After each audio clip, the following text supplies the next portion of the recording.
Hi, I'm Brian with BibleStudying.net. And in part one of our comparative religion study, we were looking at the historical documentation behind such things as the founding figures or founding events or even the teachings. And what kind of historical records do we have and how reliable are those records when trying to reconstruct or determine whether or not those figures, events, and teachings are real historically or whether or not they're just legends or myths or later creations. And so we spent some time talking about that, and we also hinted at that time that we would be doing this second part of the study, in which would be more directly comparing the internal doctrines of certain religions like Hinduism and Buddhism, etc., and demonstrating that rather than thinking about these as separate religions, we should really be thinking of these essentially as different denominations of the same religion. So I want to take some time now to talk about the rationale behind this kind of new categorization.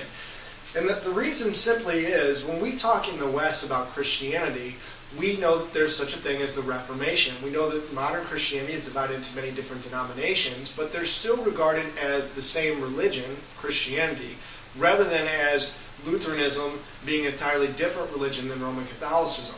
Despite the number of differences, when scholars categorize them, they categorize them as Christianity, not as separate religions. And so, let's just read some basic quotes on this. According to Britannica, on their article on Christianity, it says, "In sacred scripture, the Bible, particularly the New Testament, its principal tenets are that Jesus is the Son of God, the second person of the Trinity, that God's love for the world is an essential component of his being, and that Jesus died to redeem humankind." Now, they're not necessarily trying to be exhaustive, but notice that they only listed 4 essential doctrines there that all Christians share in order to fall into the category of being called a Christian. They go on here to say that the major divisions of Christianity are Roman Catholicism, Eastern Orthodoxy, and Protestantism. And they state that while there is something simple about this focus on Jesus as the central figure, there is also something very complicated, and that complexity is revealed by the thousands of separate churches, sects, and denominations that make up the modern Christian tradition. So despite the number of sects and denominations, and despite the differences over the complex details about Jesus and what he taught and his relationship to us, we still consider all these religions Christian, even as Britannica describes here.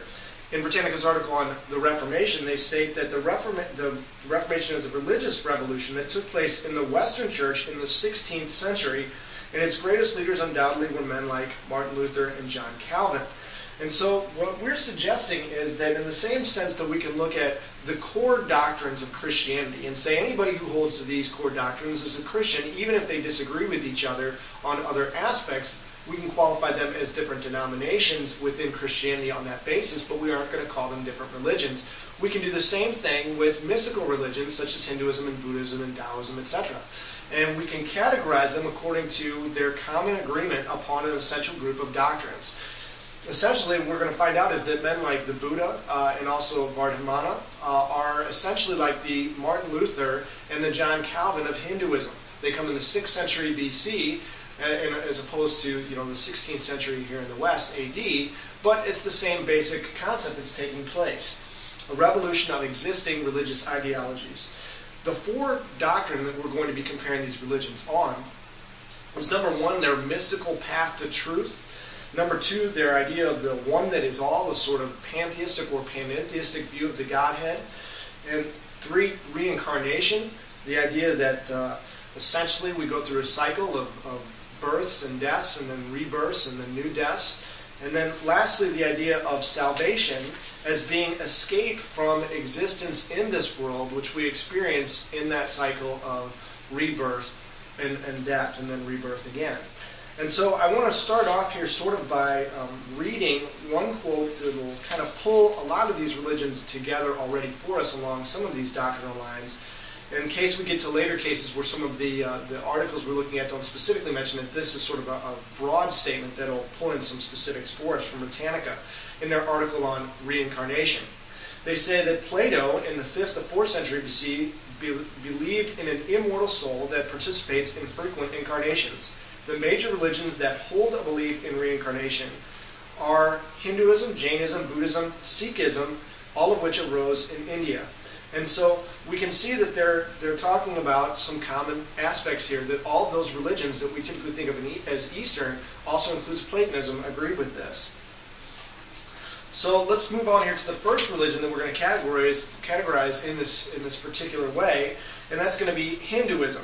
Now, as we talked about before, scholars today understand that Hinduism is a Western term that we use to apply to how the Brahmin Vedic religion moved from the area of Mesopotamia, such as Indo-Iran area, or even just Mesopotamia and Iran, and we see it also present before Zoroaster, as we talked about, in that area of Iran.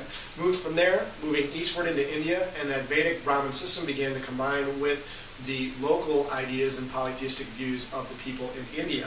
And so, in some sense, when we look at all these various worldviews from Europe to China and even into Japan, we'll be able to recreate the core elements of that mother religion out of which all of them sprang as it moved east and west across the major continents. Because all of these religions will have the same essential components, and if we look back, we can see that they all got them from the same earlier form that was in Mesopotamia prior to the development of, say, Hinduism, for example. So let's look at Hinduism.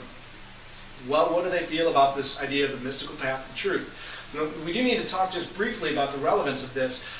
In our first part of this video series, we stated that many of these religions don't offer evidence. And we were talking about the idea of if you're a person who looks for evidence and you look for reasons to do something, to make a certain decision or to believe something, or take your life in a certain direction, if you look for reason and evidence as the basis for those types of decisions in life, then if you're looking for, and you look at religions and you try to determine which religious view or worldview is correct, you end up with Christianity because, as we said at the time, most of the world religions don't offer evidence and don't offer reason. In fact, most of them reject reason and evidence. And that's what we mean when we talk about the mystical path to truth. And we will see, as we've already talked about, that what essentially takes place in this worldview of mysticism is a rejection of evidence and reason, so that you attain true knowledge, true religious understanding, through a true worldview, simply by an intuitive, internal, personal, subjective experience. And so there is a rejection of evidence, there's a rejection of reason as insufficient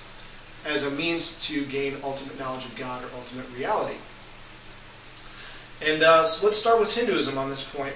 Hinduism on Britannica.com states that it's concerned with what we must do to find true fulfillment and what one has to do to realize by direct experience in order to escape from samsara or bondage or the cycle of reincarnation and obtain spiritual freedom. Britannica goes on here to describe Hinduism as being concerned with magical rites, as well as combined with the worship of more or less personal gods and mysticism.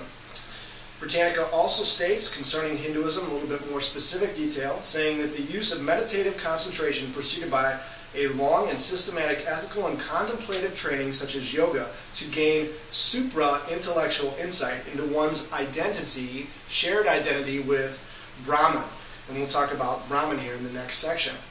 So Hinduism definitely is going to fall into this category. Now I want to sort of go through here some other points here concerning Hinduism on this idea of the one that is all, a pantheistic or panentheistic view of God. And we'll compile these terms and definitions as we go through these religions.